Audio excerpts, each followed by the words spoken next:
Foi lido o texto e vocês conservem aí aberto, 2 Crônicas 30. Nosso Deus, nosso Pai, que o entendimento vindo do Espírito Santo possa nos alcançar, não só a nós, mas os santos onde eles estão reunidos e até os pecadores não convertidos que se fazem presentes na congregação. E o Senhor revele os segredos dos corações. No nome de Jesus, amém. O rei Acais, pai do rei Ezequias, em um período do seu reinado, ele fechou a casa de Deus. Não havia, por um determinado tempo, culto a Deus no reinado de Acais. E quando ele morre, assume então o rei Ezequias.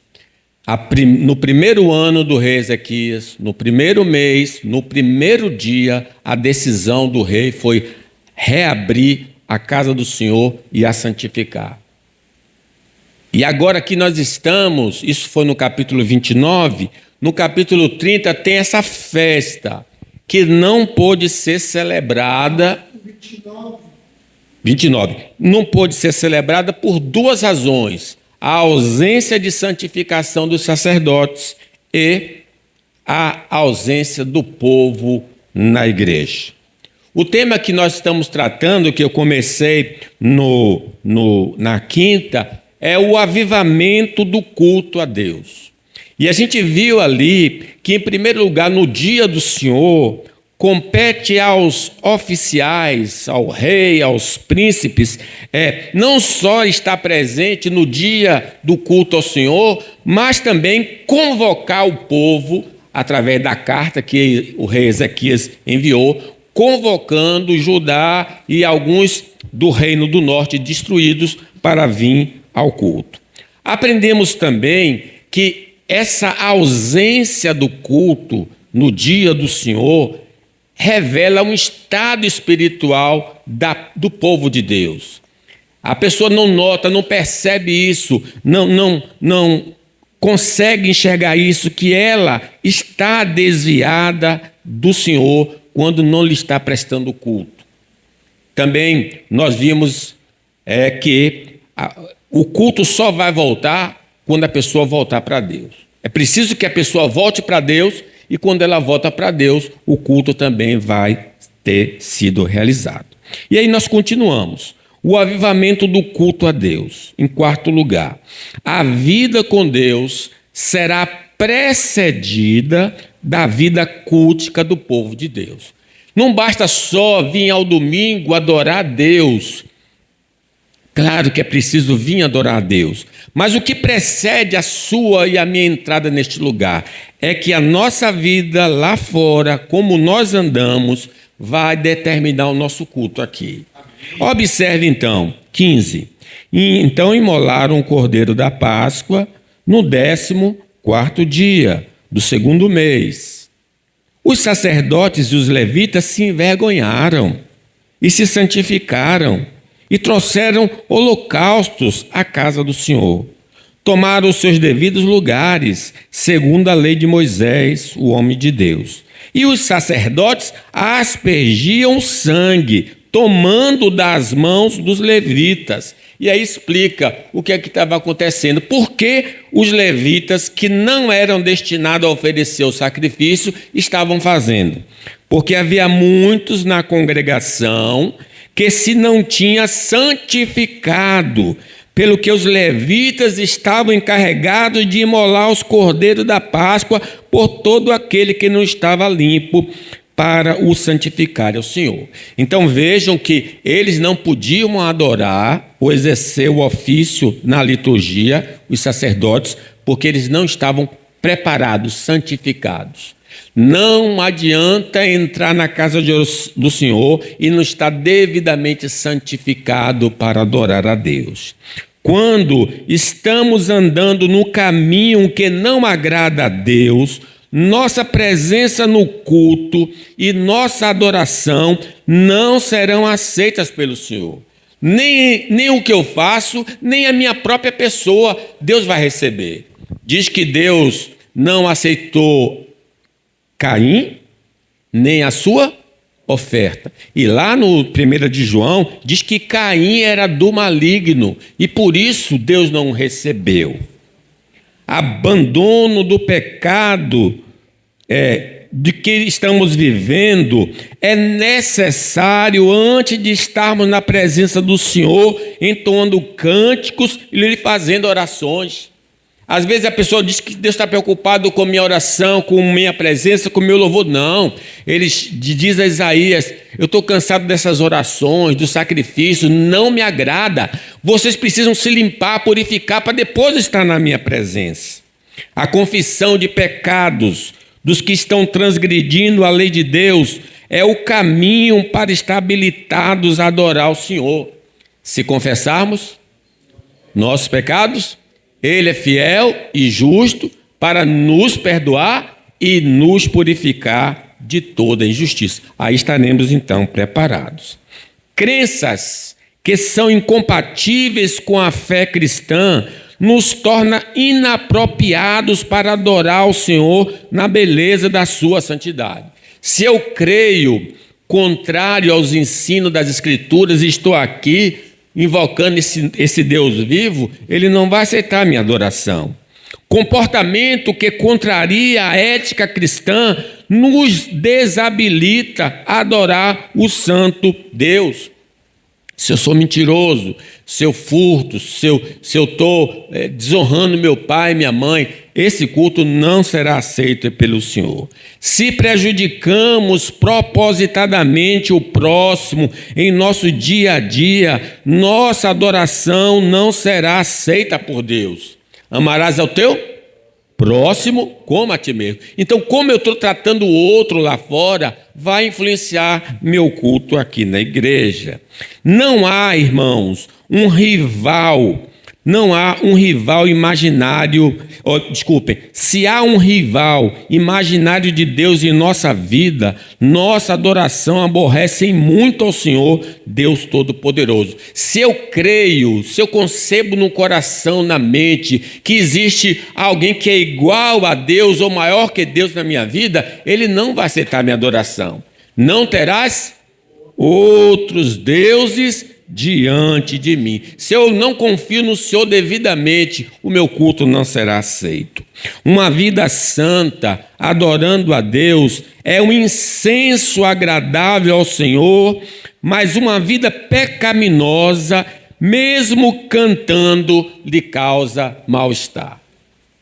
É melhor estar puro na presença de Deus, mesmo não tendo uma boa voz, mas santo, agrada mais a Deus do que cantando bem e tendo uma vida suja. Associado à vida santa, temos os princípios de liturgia como elemento de igual importância na adoração. Vejam, não é só estar vivendo santamente. Eu preciso adorar a Deus de acordo com a liturgia que Ele estabeleceu. Os sacerdotes, filhos de Arão, eles trouxeram fogo estranho e eles morreram ali porque Deus não aceitou aquela adoração. Avivamento do culto a Deus. Em quinto lugar, a disposição interior do coração precede a ritualidade da vida cultica do povo de Deus. Claro que a liturgia é importante. Vejam aí no 18. Porque uma multidão do povo, muitos de Efraim, de Manassés, Issacar e Zebulon, eram reis do norte, os que sobreviveram, porque nesse período o reino do norte foi dizimado, não se tinham o quê? Purificado. E, contudo, comeram a Páscoa, não como estava escrito. É interessante isso. Por exemplo, o que seria isso? Uma mulher menstruada, por exemplo, não podia comer a Páscoa. Ela não estava adequadamente pura para prestar um culto a Deus. Se alguém tocou em um cadáver, ele não estava apto para adorar a Deus naquele momento. Até o fim da tarde ele era considerado impuro. Se o homem despejou sêmen noturnamente, ele estava impuro. Então a ideia aqui é o seguinte, que eles não preenchiam os requisitos de pureza para estar na presença do Senhor, mas mesmo assim eles comeram a Páscoa. E aí diz o texto, a cerimônia, eles não preencheram a cerimônia. Porém, Ezequias orou por eles, dizendo: o Senhor que é bom, perdoe a todo aquele que, vamos ler o 19 e o 20? Que dispôs o coração para buscar o Senhor Deus, o Deus de seus pais, ainda que não segundo a purificação exigida. Ouviu o Senhor a Ezequias e sarou a alma do povo. Que coisa linda! O que precedeu a cerimônia? O coração, a intenção, o propósito. Então, há uma regra, né? Não devemos, irmãos, desprezar nenhuma orientação do Senhor à celebração do seu culto, mas existem ordem de importância nos requisitos para adoração. Qual o primeiro mandamento?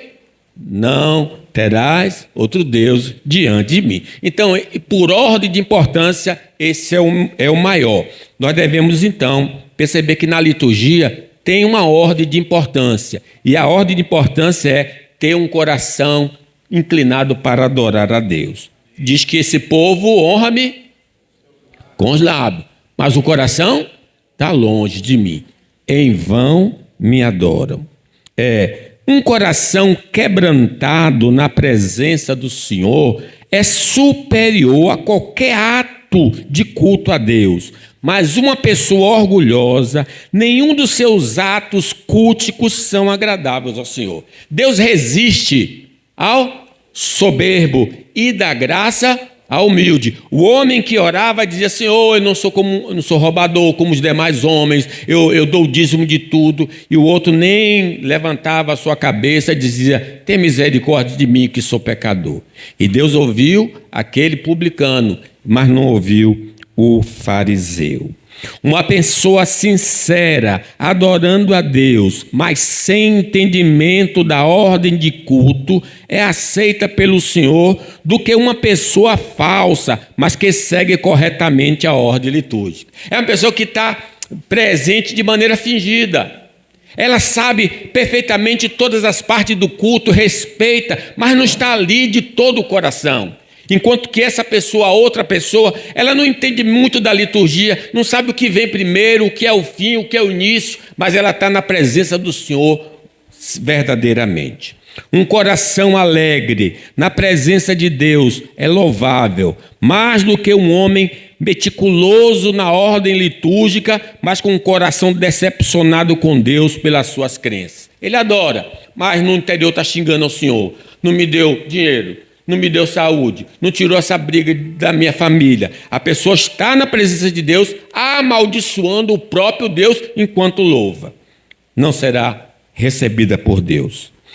Mas é importante frisar que a disposição do coração deve ser associada à orientação divina de como cultuar Deus. Veja, o pastor não está falando que eu agora não vou respeitar nenhuma regra litúrgica, vou fazer de acordo com o meu coração. Não é isso. É importante que tenha o coração associado junto com a liturgia que Deus estabeleceu na sua palavra.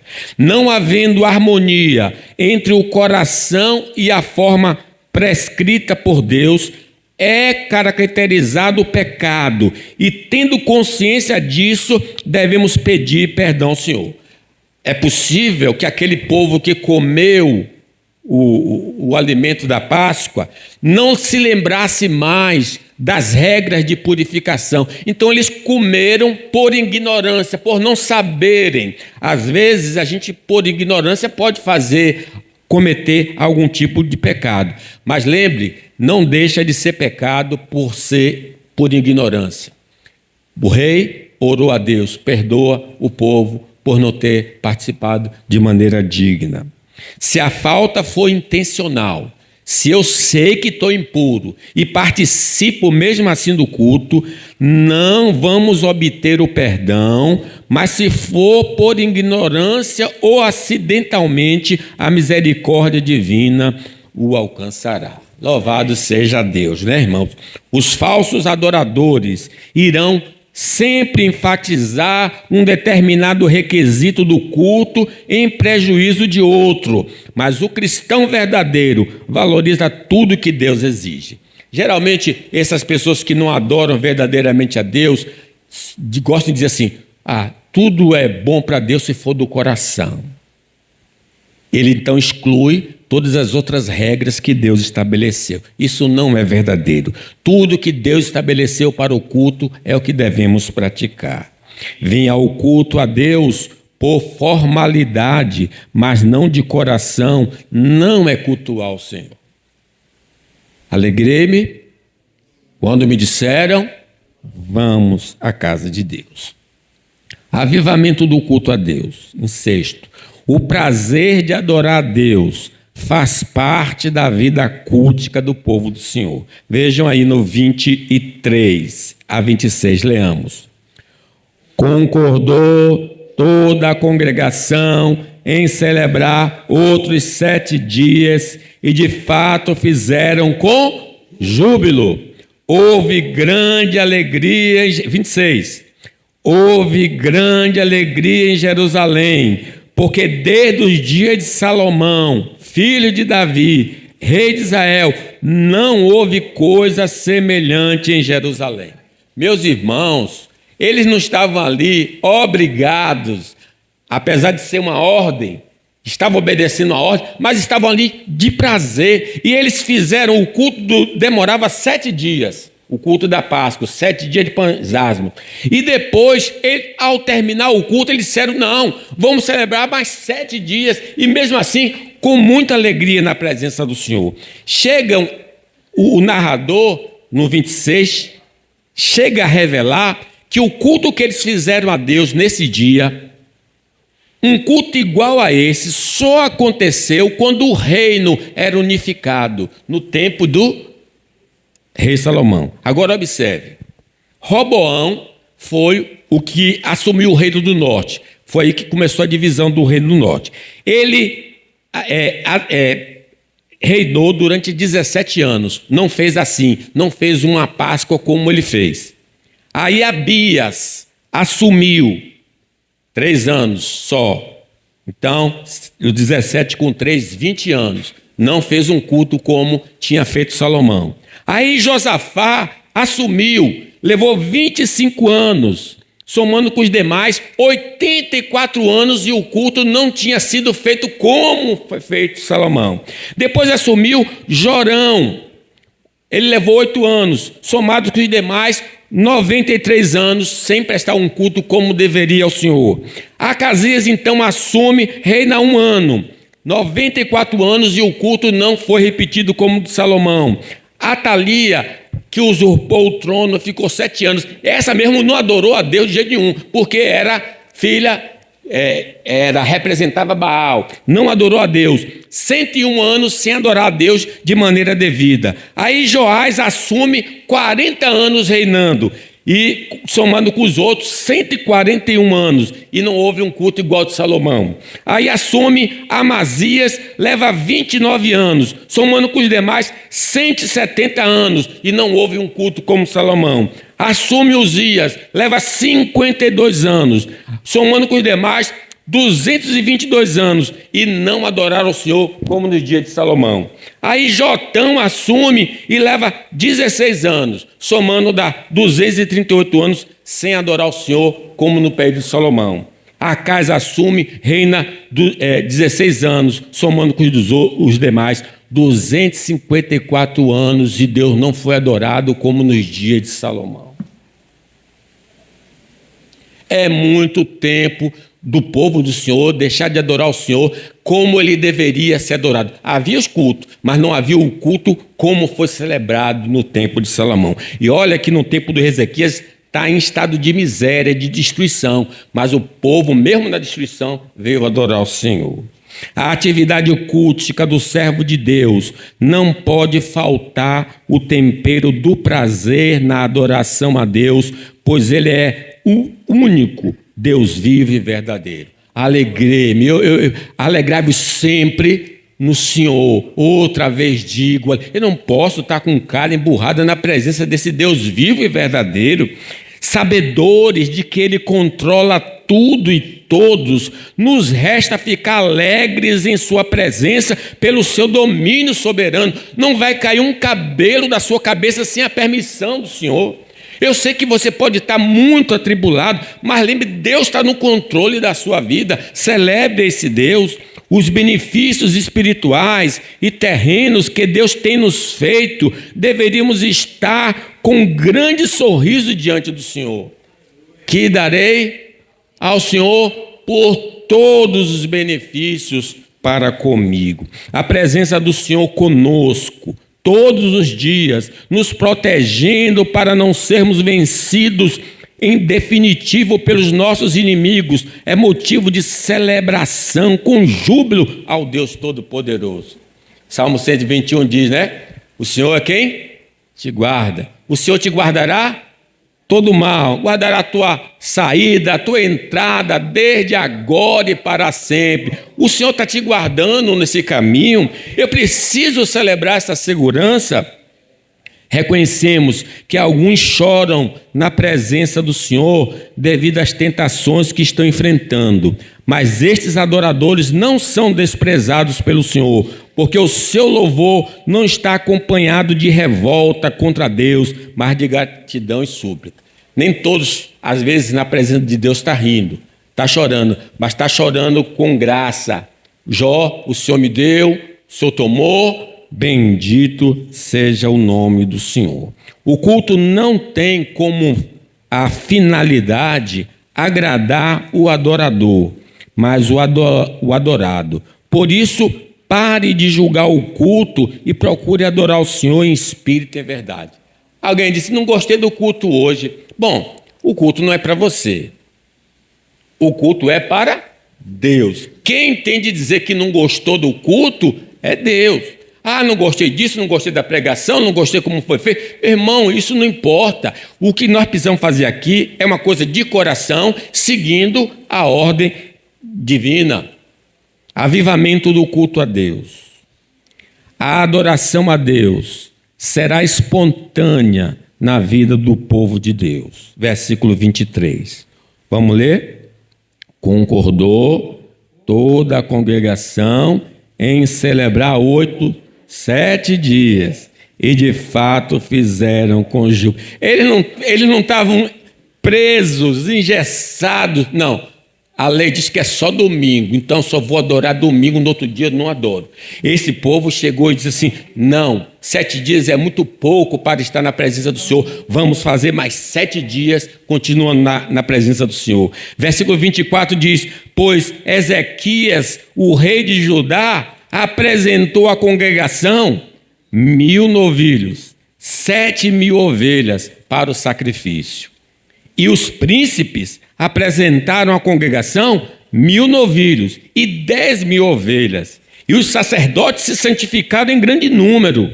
Alegraram-se toda a congregação de Judá, os sacerdotes, os levitas e toda a congregação e todos os que vieram de Israel, como também os estrangeiros que vieram da terra de Israel e os que habitavam em Judá. Lemos o 26.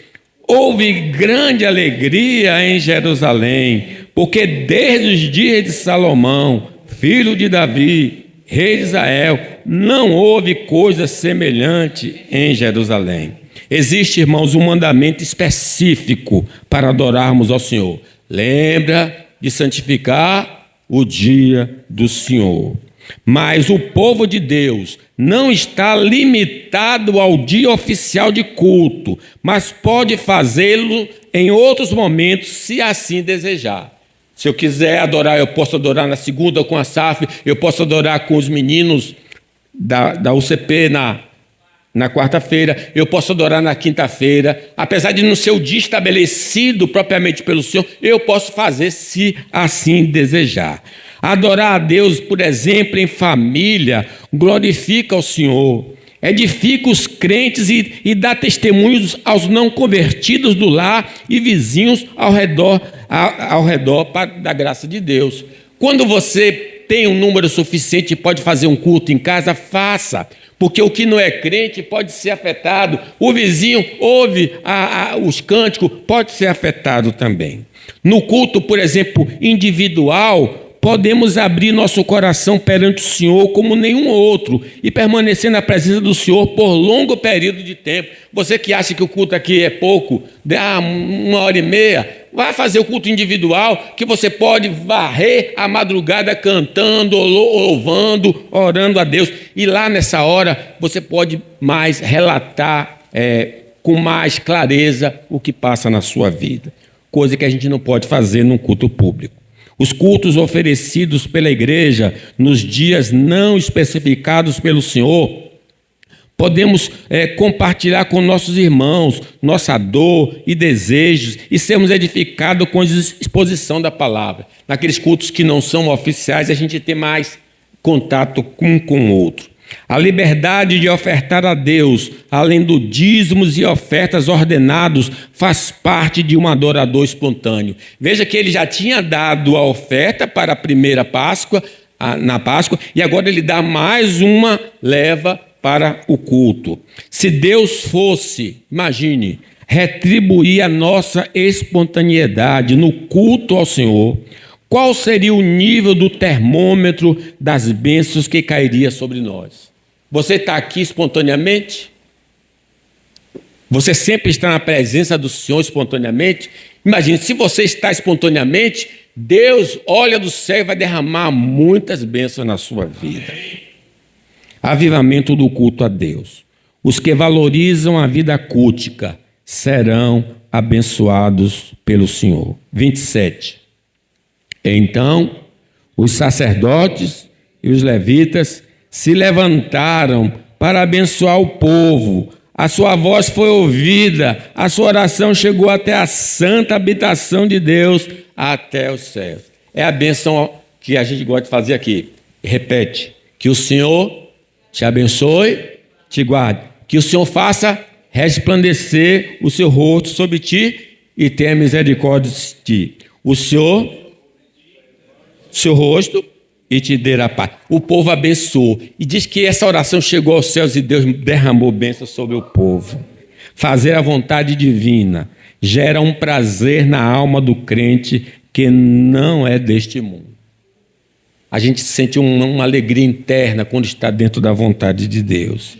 Se aceita nossa pessoa e adoração pelo Todo-Poderoso, não tem preço esse benefício. Como é que um Deus tão grande aceita a minha oração, aceita o meu louvor, uma vez que Ele não precisa de absolutamente nada?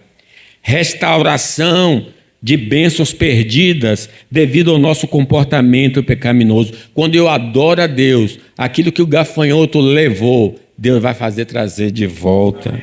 O perdão de pecados cometidos contra o Senhor e o próximo serão perdoados. É a bênção de Deus. A restauração da comunhão com Deus que foi perdida em nossa negligência de servir o Senhor, ela é restaurada. Bênçãos desta vida podemos esperar quando adoramos ao Senhor de todo o nosso coração.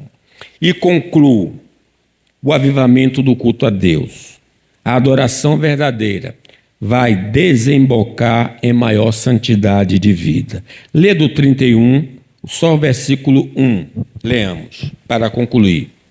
Acabado tudo isso, todos os israelitas que se achavam ali saíram à cidade de Judá, quebraram as estátuas, cortaram os fortes ídolos, derribaram os altos e os altares por todo Judá e Benjamim, como também Efraim e Manassés, até que tudo destruíram. Então tornaram todos os filhos de Israel, cada um para a sua possessão, para a cidade deles. Que coisa linda! Sai do culto, sai mais santificado. Sai do culto, sai desejo de tirar tudo que não agrada o Senhor da vida. A confiança depositada em pessoas e divindades são lançadas fora do nosso coração para confiarmos no Deus da providência. Eu não confio mais em homem, nem em príncipe de homem, que não há salvação. Eu confio no Senhor. Entregue teu caminho ao Senhor, confie nele e o mais ele fará. Comportamentos não condizentes com a fé são abandonados e os princípios da palavra de Deus são colocados em seu lugar. Eles adoravam outros deuses, agora eles estavam tirando. Ambição por coisas terrenas são substituídas por tesouros eternos. A gente procura mais, não o enriquecimento, mas aquele tesouro que não podemos perder. A vida devocional terá espaço em nossa agenda e nos afastaremos de programações não saudáveis para a fé. Às vezes a gente não está orando, não está falando com Deus, mas está assistindo programas que não estão contribuindo em nada. Mas quando eu saio do culto avivado, eu vou ter essa mudança. A aproximação da comunhão com os santos para o desenvolvimento espiritual. Irmãos, depois ouçam a outra parte da mensagem, quem não assistiu. O culto a Deus é muito importante. A igreja presbiteriana da Boca do Rio precisa aprender que, pelo menos no dia do Senhor, metade mais um precisa estar na presença do Senhor. Deus, o texto diz que Deus gosta da presença do seu povo celebrando o seu nome. Que sejamos despertados no nome de Jesus. Amém.